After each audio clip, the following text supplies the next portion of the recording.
সব কথার জবাব দিতে নেই। সম্মান বাঁচাতে কখনো কখনো নীরব থাকতে হয়।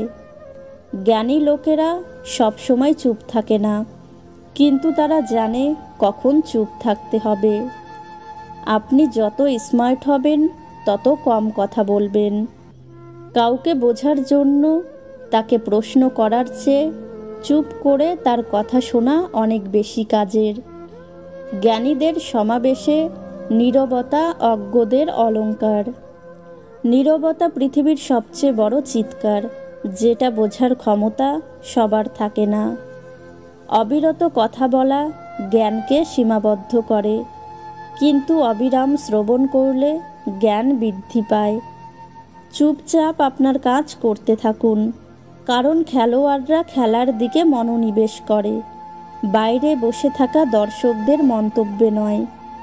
অপরাধ না করেও যখন অপরাধী হয়ে যাবে, তখন চুপ থাকাটা সবচেয়ে ভালো, কারণ চিৎকার করে কখনো নির্দোষ প্রমাণ করা যায় না। নীরবতা অনেক কথাই বলে, সেই কথা কান দিয়ে নয়, মন দিয়ে শুনতে হয়। একজন বুদ্ধিমান ব্যক্তি তার কথার চেয়ে তার কর্ম দ্বারা নিজেকে প্রমাণ করে। নীরব ব্যক্তিকে কখনোই বোকা ভাববেন না, সে শান্ত, কারণ সে বুদ্ধিমান। মনের ভাব প্রকাশের জন্য সব সময় ভাষার প্রয়োজন হয় না। কিছুক্ষণ নীরবতাতেই অনেক কিছু প্রকাশ হয়ে যায়। সেটা বুঝতে হলে সুন্দর একটা মনের দরকার। আমাদের জীবনের সবচেয়ে তাৎপর্যপূর্ণ কথোপকথন নীরবে ঘটে। সেই ব্যক্তি এই পৃথিবীর সবচেয়ে সুখী ও সমৃদ্ধশালী ব্যক্তি, যে রাগ করলে নিজেকে চুপ করে রাখতে পারে। চুপ থাকলে অনেক উপকার পাওয়া যায়, যেমন আপনার মধ্যে ইতিবাচক চিন্তার উদয় হয়, শক্তি সঞ্চয় হয়, মন শান্তি পায়। এছাড়াও যারা শান্ত থাকে তাদের সবাই সম্মান করে। সমাজ যেখানে নীরব থাকা উচিত সেখানে কথা বলে, এবং যেখানে কথা বলা প্রয়োজন সেখানে নীরব থাকে। নীরবতা একজন ব্যক্তির সত্যিকারের বন্ধু, যে তাকে তার সমস্ত অবাঞ্ছিত কষ্ট থেকে রক্ষা করে। যেখানে চিন্তাকে সম্মান করা হয় না এবং সত্যকে অপ্রীতিকর মনে হয়, সেখানে নীরব থাকুন। জীবনে এমন কিছু মুহূর্ত আসে যখন নীরব থাকা ছাড়া আর কিছু করার থাকে না। সবচেয়ে শক্তিশালী ও প্রভাবশালী অস্ত্র হলো নীরবতা। তাই লাফিয়ে ঝাঁপিয়ে ঝগড়াঝাটি করেও যেখানে কাজ হয় না, সেখানে এই অস্ত্র খুব বেশি কাজ করে। হাসতে পারা এবং নীরব থাকা অন্যতম দুটি গুণ। হাসি দিয়ে যেমন যে কোনো সমস্যার মুখোমুখি হওয়া যায়, তেমনই নীরবতা দিয়ে অনেক সমস্যাকে এড়ানো যায়।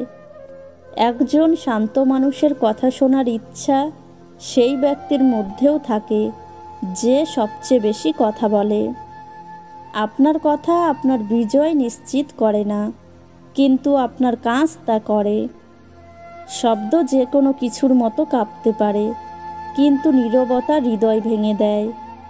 নীরবতা অবশ্যই মন থেকে হতে হবে, মুখ থেকে নয়। কথা বলার জন্য যে শক্তি আর যোগ্যতার প্রয়োজন, চুপ থাকার জন্য তার চেয়ে অনেক বেশি শক্তি আর যোগ্যতার প্রয়োজন। জীবনে যত বড় হবে তত বুঝতে পারবে যে কোনো কিছু নিয়ে তর্ক করার চেয়ে নীরব থাকাই শ্রেয়। আপনি যা বলতে যাচ্ছেন তা যদি নীরবতার চেয়ে বেশি সুন্দর হয়, তবেই আপনার মুখ খুলুন। একজন মূর্খ লোককে তার কথাবার্তা দ্বারা এবং একজন জ্ঞানী ব্যক্তিকে তার নীরবতার দ্বারা চেনা যায়। জীবনের গভীরতম অনুভূতিগুলো প্রায়ই নীরবে প্রকাশ করা হয়। সুন্দর জিনিস সম্পর্কে কথা বলা সুন্দর, তবে নীরবে তাদের দিকে তাকিয়ে থাকা আরও সুন্দর। যেখানে সবাই নিজেকে জ্ঞানী মনে করে, সেখানে শান্ত থাকাই বুদ্ধিমানের কাজ। তোমার কণ্ঠ তোমার নাম বিশ্বকে জানিয়ে দেবে, কিন্তু তোমার নীরবতা আর সংগ্রাম তোমাকে তোমার পরিচয় দেবে।